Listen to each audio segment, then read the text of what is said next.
गुरुदेव भगवान की जय। प्यारे कृष्ण कन्हैया लाल की जय। श्री वराह पुराण 141वां अध्याय बद्रिकाश्रम का महात्म्य। भगवान वराह कहते हैं, वसुंधरे उसी हिमालय पर पर्वत पर एक अत्यंत गुह्य स्थान है जो देवताओं के लिए भी दुर्लभ है। इसे बद्रिकाश्रम कहते हैं। इसमें संसार से उद्धार करने की दिव्य शक्ति है। जिनकी मुझ में श्रद्धा है, केवल वे ही उस भूमि में पहुंचने में सफल होते हैं। उसे प्राप्त करने पर मानव के सभी मनोरथ पूर्ण हो सकते हैं। उस ऊंचे पर्वत शिखर पर ब्रह्मकुंड नाम का एक प्रसिद्ध स्थान है, जहां मैं हिम में स्थित होकर निवास करता हूं। जो मनुष्य वहां 3 रात तक उपवास रहकर स्नान करता है, वह अग्निष्टोम यज्ञ का फल प्राप्त करता है। मेरे व्रत में आस्था रखने वाला जितेंद्रिय मनुष्य यदि वहाँ प्राणों का त्याग करता है, तो वह सत्यलोक का उल्लंघन कर मेरे धाम को प्राप्त होता है। मेरे उसी क्षेत्र में एक अग्नि सत्यपद नामक स्थान है, जहाँ हिमालय के 3 श्रृंगों से जल की विशाल धाराएं गिरती हैं। मेरे कर्म में परायण रहने वाला जो मानव वहाँ 3 रात तक निवास कर स्नान करता है, वह सत्यवादी एवं कार्य में परम कुशल होता है। वहाँ के जल का स्पर्श करके यदि कोई प्राणों का त्याग करता है, तो वह मेरे लोक में आनंद पूर्वक निवास करता है। देवी, इस बद्रिकाश्रम में इंद्रलोक नाम का भी मेरा एक प्रसिद्ध आश्रम है। वहाँ इंद्र ने मुझे भली भांति संतुष्ट किया था। हिमालय के श्रृंगों से निरंतर वहाँ जल की मोटी धाराएं गिरती हैं। उस विशाल शिलातल पर मेरा धर्म सदा व्यवस्थित रहता है। जो मानव वहाँ 1 रात भी रहकर स्नान करता है, वह सत्यवक्ता एवं परम पवित्र होकर सत्यलोक में प्रतिष्ठा पाता है। जो वहाँ नित्य व्रत करने के पश्चात अपने प्राणों का त्याग करता है, वह मेरे लोक में जाता है। बद्रिकाश्रम से संबंध रखने वाला पंचशिख नाम का एक ऐसा तीर्थ है, जहाँ हिमालय की 5 चोटियों से जल की धाराएं गिरती हैं। वे धाराएं 5 नदी के रूप में परिवर्तित हो गई हैं। वहाँ जो मानव स्नान करता है, वह अश्वमेध यज्ञ का फल प्राप्त कर देवताओं के साथ आनंद का उपभोग करता है। दुष्कर तप करने के पश्चात यदि वहाँ कोई प्राण त्याग करता है, तो वह स्वर्ग लोक का अतिक्रमण कर मेरे लोक में प्रतिष्ठित होता है। मेरे उसी क्षेत्र में चतुस्रोत नाम से प्रसिद्ध एक स्थान है, जहाँ हिमालय की चारों दिशाओं से जल की 4 धाराएं गिरती हैं।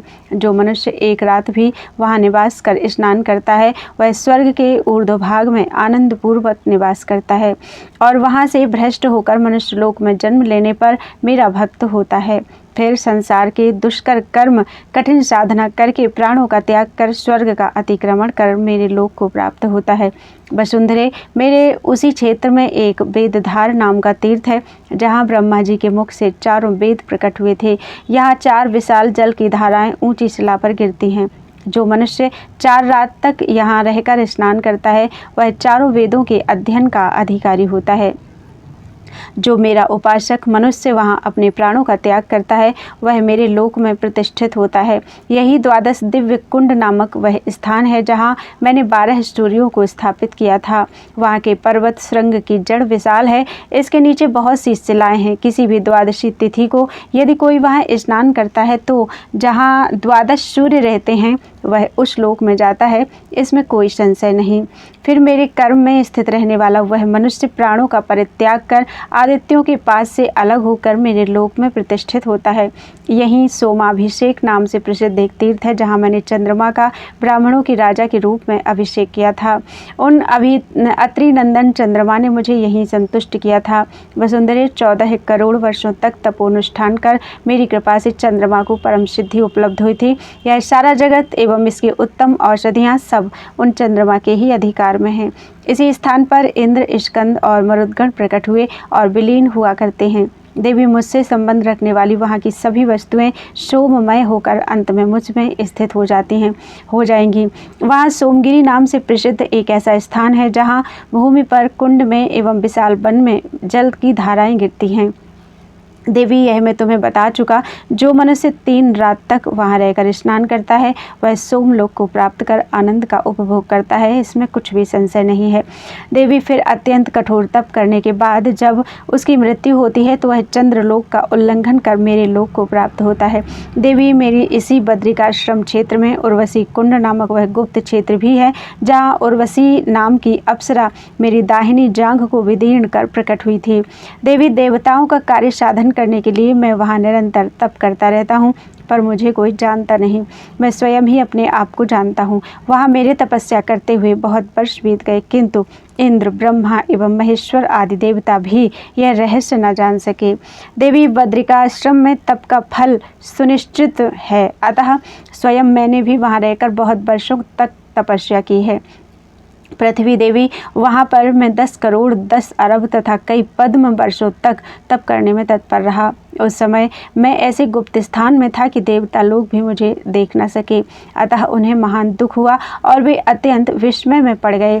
वसुंधरे, मैं तो तप में संलग्न था और सभी को देख रहा था, किंतु मेरी योग माया के प्रभाव से आवृत होने के कारण उन सभी को मुझे देखने की शक्ति नहीं थी। तब उन सब देवताओं ने ब्रह्मा जी से कहा, पितामह, भगवान विष्णु के बिना जगत में हमें शांति नहीं मिल रही है। तब देवताओं की बात सुनकर लोक पितामह ब्रह्मा मुझसे कहने के लिए उद्यत हुए। देवी, उस समय मैं योग माया के पट के भीतर छिपा था, अतः उन्हें दर्शन न हो सका। अतएव देवता, गंधर्व, सिद्ध और ऋषिगण परम प्रसन्न होकर मेरी स्तुति करने के लिए चल पड़े। इंद्रादि सभी देवता वहाँ मेरी प्रार्थना करने लगे। उन्होंने स्तुति की, नाथ, आपके आदर्शन से हम सब महान दुखी एवं उत्साहहीन हैं। हमसे कोई भी प्रयत्न होना शक्य नहीं है। ऋषिकेश, आप महान अनुग्रह करके हमारी रक्षा कीजिए। बड़ी आँखों से शोभा पाने वाली पृथ्वी देवताओं की इस प्रार्थना पर मैंने उन पर कृपा दृष्टि की। मेरे देखते ही वे परम शांत हो गए। यह इसी उर्वशी तीर्थ की विशेषता है। इस उर्वशी कुंड में जो मानव एक रात भी रहकर स्नान करता है वह संपूर्ण पापों से मुक्त हो जाता है, इसमें कोई संशय नहीं। वह उर्वशी लोक में जाकर अत्यंत अनंत समय तक क्रीड़ा करने का अवसर प्राप्त करता है। देवी, मेरी उपासना में परायण रहने वाला जो मानव वहाँ प्राणों का त्याग करता है वह समस्त पापों से मुक्त होकर सीधे मुझ में ही लीन हो जाता है। वसुंधरे, इस बद्रिकाश्रम का पुण्य जहाँ जहाँ रहकर स्मरण किया जाए वहीं विष्णु के स्थान की भावना जग उठती है। ऐसा करने वाला मानव फिर संसार में नहीं आता। जो व्यक्ति इसका पठन एवं श्रवण करता है वह ब्रह्मचारी, क्रोध विजयी, सत्यवादी, जितेंद्रिय तथा मुझ में श्रद्धा रखने वाला, ध्यान एवं योग में सदा रत होकर मुक्ति के फल का भागी होता है। जो इसे जानता है वही समस्त ध्यान योग को जानता है। वह अपने आत्म तत्व को प्राप्त करके परम गति को प्राप्त कर लेता है। बोलो वृंदावन बिहारी लाल की जय। उपासना, कर्म एवं नारी धर्म का वर्णन। पृथ्वी बोली, माधव, मैं आपकी दासी आपसे यह प्रार्थना करती हूँ कि स्त्रियों में प्राण और बल बहुत थोड़ा होता है। वे अनशन करने या क्षुधा के बेग को सहन करने में प्रायः असमर्थ होती हैं।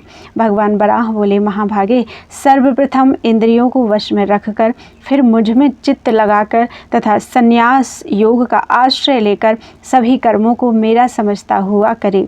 फिर चित्त को एकाग्र करके अपने व्रत में दृढ़ रहते हुए सभी कर्म मुझे अर्पण कर दे। ऐसा करने से स्त्री, पुरुष अथवा नपुंसक कोई भी क्यों ना हो, वह जन्म मरण रूपी संसार बंधन से छूट जाता है। अथवा परम गति पाने की इच्छा हो तो ज्ञान रूपी संन्यास योग का आचरण करे, आश्रय ग्रहण करे। यदि प्राणी का चित्त समान रूप से मुझ में स्थिर हो गया तो वह सब प्रकार के भक्ष्य पदार्थों को खाता हुआ, पीने योग्य अथवा अपेय पदार्थों को पीता हुआ भी उस कर्म दोष से लिप्त नहीं होता। मन, बुद्धि और चित्त को यदि समान रूप से मुझ में स्थापित कर दिया तो कुछ भी कर्म करता हुआ वह ठीक उसी प्रकार उससे लिप्त नहीं होता जैसे कमल का पत्र जल में रहता हुआ भी जल से अलग ही रहता है। समत्व के प्रभाव से कर्म का संयोग होते हुए भी प्राणी उसमें लिप्त नहीं होता। इसमें कोई अन्यथा विचार नहीं करना चाहिए। दिन रात जो लोग एक मुहूर्त, एक क्षण, एक कला, एक निमेष अथवा एक पल भी अवसर मिल जाए तो चित्त को समरूप में मुझ में स्थापित करना चाहिए। यदि चित्त व्यवस्थित रूप से सम रह सके तो जो लोग दिन रात सदा मिश्रित कर्म करते रहते हैं उन्हें भी परम सिद्धि प्राप्त हो जाती है। जागते, सोते, सुनते और देखते हुए भी जो व्यक्ति मुझ में चित्त लगाए रखता है उस मुझ में चित्त लगाए पुरुष को क्या भय। देवी, कोई दुराचारी चांडाल हो या सदाचारी ब्राह्मण, इससे मेरा कोई तात्पर्य नहीं है। मैं तो उसी की प्रशंसा करता हूँ जो सदा अनन्य चित्त है, एकमात्र मेरा भक्त है। जो संपूर्ण धर्मों के ज्ञानी पुरुष ज्ञान रूपी संस्कार से पवित्र होकर मेरी उपासना करते हैं, मेरे कर्म में तत्पर रहने वाले उन व्यक्तियों का चित्त सदा मुझ में लगा रहता है। जो लोग अपने हृदय में पूर्ण रूप से मुझे स्थापित करके कर्मों का संपादन करते हैं वे संसार के कर्मों में लगे रहने पर भी सुख की नींद सोते हैं। देवी, जिनका चित्त परम शांत है वे मेरे प्रिय पात्र हैं, कारण वे अपने शुभ अथवा अशुभ जो भी कर्म हैं उन सब को मुझ में अर्पण करके निश्चिंत रहते हैं। देवी, जिनका चित्त सदा चंचल रहता है वे अधम मानव दुखी हो जाते हैं। चंचल चित्त ही प्राणी का वास्तविक शत्रु है और शांत चित्त उसके मोक्ष का साधन है। अतएव वसुंधरे, तुम चित्त को मुझ में लगा दो। ज्ञान और योग का आश्रय लेकर मन को एकाग्र करती हुई तुम मेरी उपासना करो। जो निरंतर मुझ में चित्त लगाकर अपने व्रत में निश्चित रहता हुआ मेरी उपासना करता है वह मेरे सान्निध्य समीपता को प्राप्त कर अंत में मुझ में ही लीन हो जाता है। वसुंधरे, पुनः दूसरी बात बताता हूँ, सुनो। ज्ञान का चित्त से संबंध है और क्रिया का योग से। ज्ञानी पुरुष कर्म के प्रभाव से मेरे स्थान को प्राप्त कर लेते हैं। योग के सिद्ध पारगामी पुरुष भी वहीं जाते हैं। मेरे मार्ग का अनुसरण करने वाले मानव ज्ञान, योग एवं सांख्य का चित्त में चिंतन न होने पर भी परम सिद्धि पाने के अधिकारी हो जाते हैं। देवी, ऋतुकाल उपस्थित होने पर मुझ में श्रद्धा रखने वाली स्त्री का कर्तव्य है कि वह 3 दिनों तक निराहार रहे। उसे वायु के आहार पर समय व्यतीत करना चाहिए। चौथे दिन गृह संबंधी कार्यों को संपन्न करे। उस समय अन्य स्थानों पर जाना निषिद्ध है। सर्वप्रथम सिर धोकर स्नान करे, फिर निर्मल श्वेत वस्त्र धारण करे। वसुंधरे, चित्त पर अपना अधिकार रखकर जो स्त्री मन और बुद्धि को सम रखकर कर्म करती है वह सदा मेरे हृदय में निवास करती है। भोजन की सामग्री को मेरा नैवेद्य मानकर ग्रहण करना चाहिए। भूमि, इंद्रियों को वश में रखकर चित्त को एकाग्र करे और तब संन्यास योग की साधना करनी चाहिए। स्त्री पुरुष या नपुंसक जो कोई भी हो उन्हें नित्य ऐसा करना ही चाहिए। ज्ञान रहते हुए भी मेरे कर्म के संबंध में जो योग की सहायता नहीं लेते और सांसारिक कार्यों में जीवन व्यतीत करते हैं ऐसे मानव आज तक भी मेरे विषय में अनभिज्ञ हैं। देवी, वे सांसारिक मोह में लिप्त मुझे नहीं जानते। उनमें माता, पिता, पुत्र और स्त्री ये सैकड़ों एवं हजारों मोह की श्रृंखलाएं हैं जिनमें वे चक्कर काटते रहते हैं और मुझे नहीं जान पाते। मोह और अज्ञान से ढका हुआ यह संसार अनेक प्रकार की आसक्तियों में बंधा है। इससे मनुष्य मुझ में चित्त नहीं लगा पाता। मृत्यु के समय ये सभी साथ छोड़कर इस संसार से पृथक पृथक स्थान पर चले जाते हैं। फिर सब अपने अपने कर्मों के अनुसार जन्म पाते हैं। पृथ्वी देवी, संसार के मोह में पड़े हुए प्रायः सभी मानव अज्ञानी ही बने रहते हैं। इसी में उनका पूरा समय बीत जाता है। पुनः उनके पुनर्जन्म होंगे और मृत्यु भी, किंतु मेरे सान्निध्य के लिए कोई यत्न नहीं करता। वसुंधरे, यह सब संन्यास योग का विषय है। जिसे इसके रहस्य का ज्ञान हो जाता है वह सदा योग में लगकर संसार बंधन से मुक्त हो जाता है, इसमें संशय नहीं है। जो मानव प्रातः काल उठकर निरंतर इसका श्रवण करता है उसे पुष्कल सिद्धि प्राप्त हो जाती है और अंत में वह मेरे लोक को प्राप्त होता है। बोलो वृंदावन बिहारी लाल की जय। मंदार की महिमा का निरूपण। भगवान बराह कहते हैं, सुंदरी, गंगा की दक्षिण तट पर तथा विंध्य पर्वत के पिछले भाग में मेरा एक परम गुह्य एकांत स्थान है जिसे मेरे प्रेमी भक्त मंदार नाम से पुकारते हैं। देवी, वहीं त्रेता युग में राम नाम से प्रसिद्ध एक महान प्रतापी पुरुष का प्राकट्य होगा। वे वहाँ मेरे विग्रह की स्थापना करेंगे, इससे संदेह नहीं। पृथ्वी बोली, देवेश नारायण, आपने धर्म एवं अर्थ से संयुक्त मंदार नामक जिस स्थान का वर्णन किया है उस स्थान पर मनुष्यों के लिए कौन से कर्तव्य कर्म हैं तथा उन मानवों को किन किन लोगों की प्राप्ति होती है, इसे जानने के लिए मेरे मन में बड़ी उत्सुकता हो गई है, अतः आप विस्तार से इसे बतलाने की कृपा कीजिए।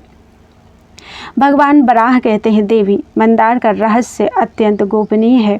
एक बार जब मंदार पर सर्वत्र पुष्प खिले हुए थे और मैं मनोविनोद कर रहा था, तो एक सुंदर पुष्प को मैंने उठाकर अपने हृदय से लगा लिया।